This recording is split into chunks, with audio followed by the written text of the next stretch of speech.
7월 31일 새벽 기도의 말씀입니다. 오늘 말씀은 예레미야 42장 1절부터 14절입니다. 이에 모든 군대의 지휘관과 가랴의 아들 요하난과 호사야의 아들 여사냐와 백성의 낮은 자로부터 높은 자까지 다 나아와 선지자 예레미야에게 이르되 당신은 우리의 탄원을 듣고 이 남아있는 모든 자를 위하여 당신의 하나님 여호와께 기도해 주소서. 당신이 보는 바와 같이 우리는 많은 사람들 중에서 남은 적은 무리이니 당신의 하나님 여호와께서 우리가 마땅히 갈 길과 할 일을 보이시기를 원하나이다. 선지자 예레미야가 그들에게 이르되 내가 너희 말을 들었은즉 너희 말대로 너희 하나님 여호와께 기도하고 무릇 여호와께서 너희에게 응답하시는 것을 숨김이 없이 너희에게 말하리라. 그들이 예레미야에게 이르되 우리가 당신의 하나님 여호와께서 당신을 보내사 우리에게 이르시는 모든 말씀대로 행하리이다. 여호와께서는 우리 가운데에 진실하고 성실한 증인이 되시옵소서.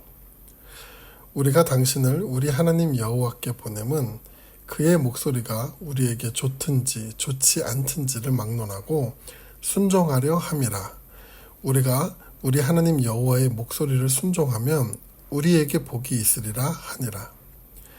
10일 후에 여호와의 말씀이 예레미야에게 임하니 그가 가랴의 아들 요하난과 그와 함께 있는 모든 군 지휘관과 백성의 낮은 자로부터 높은 자까지 다 부르고 그들에게 이르되 너희가 나를 보내어 너희의 간구를 이스라엘의 하나님 여호와께 드리게 하지 아니하였느냐.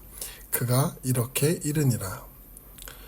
너희가 이 땅에 눌러 앉아 산다면 내가 너희를 세우고 헐지 아니하며 너희를 심고 뽑지 아니하리니 이는 내가 너희에게 내린 재난에 대하여 뜻을 돌이킴이라. 여호와의 말씀이니라. 너희는 너희가 두려워하는 바벨론의 왕을 겁내지 말라. 내가 너희와 함께 있어 너희를 구원하며 그의 손에서 너희를 건지리니 두려워하지 말라. 내가 너희를 불쌍히 여기리니 그도 너희를 불쌍히 여겨 너희를 너희 본향으로 돌려보내리라 하셨느니라. 그러나 만일 너희가 너희 하나님 여호와의 말씀을 복종하지 아니하고 말하기를 우리는 이 땅에 살지 아니하리라 하며 또 너희가 말하기를 아니라 우리는 전쟁도 보이지 아니하며 나팔 소리도 들리지 아니하며 양식의 궁핍도 당하지 아니하는 애굽 땅으로 들어가 살리라 하는도다. 아멘. 예레미야를 통한 하나님의 말씀은 유다의 마지막 가운데 나타납니다. 바벨론은 유다와 예루살렘을 포위하였고 유다 멸망 후 이스라엘 사람들은 세 곳으로 흩어져 살게 되었습니다. 한 무리는 바벨론의 포로로 잡혀가게 되었고 한 무리는 주변국인 애굽으로 피신하였고 나머지 한 무리는 가나안 땅에 남아있게 되었습니다. 바벨론은 가나안 땅에 남아있는 자들 곧 남녀와 유아와 빈민들을 관리하기 위해 그다랴 총독을 세웁니다. 다행히 바벨론은 나라에 힘이 있는 자들은 포로로 끌고 가는 강경 정책을 펼지만 일반 서민들에 대해서는 유화 정책을 폈는데 지금 사는 곳에서 바벨론의 왕이 있는 그대로 섬기면 너희 삶에는 문제 없음을 약속합니다. 그러나 여전히 반감을 가지고 있던 암몬의 장관 이스마엘은 그다랴에게 친근하게 다가간 후 그와 바벨론 군사까지 암살하게 됩니다. 그리고 미스바에 남아있던 왕의 딸들과 유다에 남아있던 백성들을 끌고 암몬으로 향합니다. 이스마엘은 모든 악행의 속식을 들은 요하난과 군 지휘관들은 이스마엘을 쫓습니다. 결국 이스마엘은 추격하였고 그들이 끌고 간 백성 즉 미스바에서 잡혀간 모든 남은 백성을 되찾습니다. 그리고 요하난과 군사들을 되찾은 남은 백성을 데리고 애굽을 향해 가려는 중 베들레헴 근처에 잠시 머무르게 됐고, 그리고 오늘 본문의 이야기가 이어지게 됩니다. 요한왕과 군사들 그리고 남은 백성들은 애굽으로 도망가기 위해 길을 떠났습니다. 그 이유는 이스마엘의 악행으로 바벨론의 보복이 일어날까 두려워 한시라도 빨리 바벨론의 힘이 미치지 못하는 애굽으로 가려 했던 것입니다. 그런데 이런 급박한 상황 가운데 요한왕과 무리들은 예레미야에게 나아갑니다. 그 이유는 급박한 상황이지만 하나님께서 자신들의 갈 길과 할 일을 알려주시기를 원했기 때문에 선지자 예레미야를 통해 하나님께서 기도하기를 원했기 때문입니다. 예레미야도 그들의 요청에 응합니다. 그러자 무리들이 다음과 같이 말합니다. 5절, 6절입니다. 그들이 예레미야에게 이르되 우리가 당신의 하나님 여호와께서 당신을 보내사 우리에게 이르시는 모든 말씀대로 행하리이다. 여호와께서는 우리 가운데 진실하고 성실한 증인이 되시옵소서. 우리가 당신을 우리 하나님 여호와께 보냄은 그의 목소리가 우리에게 좋든지 좋지 않든지를 막론하고 순종하려 함이라. 우리가 우리 하나님 여호와의 목소리를 순종하면 우리에게 복이 있으리라 하니라. 이 말은 하나님께서 어떤 말씀, 곧 그것이 좋든 좋지 않든 어떤 말씀을 하시든 간에 순종하겠다고 고백하는 것입니다. 하나님의 뜻을 묻고 그것에 순종을 다짐하는 것은 지금까지 하나님께서 예레미야를 통해 유다 왕과 백성들에게 요구하셨던 모습입니다. 그런데 그 자세와 모습을 갖겠다는 것입니다. 이것은 너무나 훌륭한 고백과 모습입니다. 그런데 문제는 예레미야가 기도 응답을 받은 후에 나타납니다. 무리들의 요청에 예레미야는 하나님께 기도를 했고 하나님의 응답은 10일이 지나서야 말씀하셨습니다. 예레미야를 통한 하나님의 응답은 어디로도 가지 말고 지금 이 유다 땅에 남으라는 것이었습니다. 요한왕과 무리들은 이 말씀을 받아들였을까요?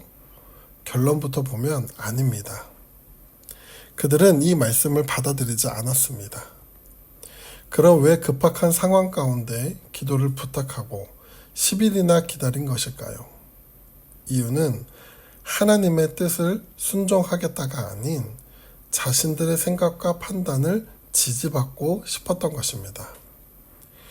이전에 시드기야 왕도 예레미야를 불러 하나님의 말씀을 알려달라 요구했는데 이 요청 또한 하나님 말씀의 순종이 아닌 자신의 생각을 지지받고 싶은 의도였습니다. 오늘 본문의 요한왕과 시드기야 왕만 이런 모습을 가지고 있을까요?